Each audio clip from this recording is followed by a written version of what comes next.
नमस्कार, आप देखना शुरू कर चुके हैं महाखबर। आप पहली बार हमारे चैनल पर आए हैं तो हमें सब्सक्राइब करें, शेयर करें। दिल्ली में नगर निगम चुनाव के 80 दिन बाद दिल्ली को नया मेयर मिला।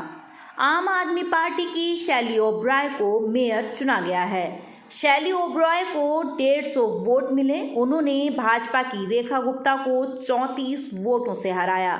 दिल्ली को 10 साल बाद महिला मेयर मिली हैं। 2011 में भाजपा की रजनी अब्बी आखिरी महिला मेयर थी।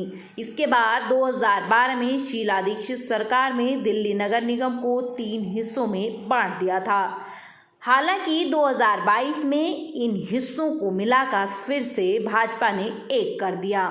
इसके बाद यह पहला चुनाव था। वहीं आम आदमी पार्टी के आले मोहम्मद इकबाल को डिप्टी मेयर चुना गया। उन्हें 147 वोट मिले हैं और उन्होंने भाजपा के कमल बागड़ी को हराया। जीत के बाद शैली बोली, सीएम केजरीवाल की 10 साल की गारंटी पर काम करेंगे और मेयर चुनाव जीतने के बाद शैली ने यह भी कहा कि हमें जनता की उम्मीदों को पूरा करने के लिए एक साथ मिलकर काम करना होगा। इसके लिए हम सीएम केजरीवाल की जनता को दी गई 10 साल की गारंटी पर काम करेंगे।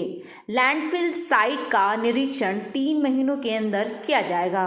उधर शैली ओबराय की जीत के बाद सीएम अरविंद केजरीवाल ने कहा कि गुंडागर्दी हार गई, दिल्ली की जनता की जीत हुई है। दिल्ली में एमसीडी चुनाव 4 दिसंबर को हुए थे, जबकि इनका रिजल्ट 8 दिसंबर को आया था। चुनाव में 15 साल बाद भाजपा को एमसीडी में बहुमत नहीं मिला। 250 सीट के सदन में मेयर बनाने के लिए 138 वोट चाहिए थे। मेयर चुनाव में 241 पार्षद, 10 सांसद और 14 विधायकों ने वोट डाले। 9 कांग्रेस पार्षदों ने चुनाव में हिस्सा नहीं लिया। सुबह तड़के 11 बजे वोटिंग शुरू होने से पहले सिविल सेंटर में हंगामे जैसे हालात दिखे। आम आदमी पार्टी के पार्षदों की पुलिस से झड़प हुई थी। आम आदमी पार्टी पार्षद सदन में बीजेपी विधायक विजेंद्र गुप्ता की एंट्री का विरोध कर रहे थे। हंगामे की आशंका को देखते हुए सदन में सुरक्षा के पुख्ता इंतजाम किए गए थे। सदन में एसएसबी जवानों को तैनात किया गया। पहले 3 बार मेयर चुनाव कराने की कोशिश की गई, लेकिन भाजपा और आम आदमी पार्टी के मेंबर्स के हंगामे के चलते ये नहीं हो सके।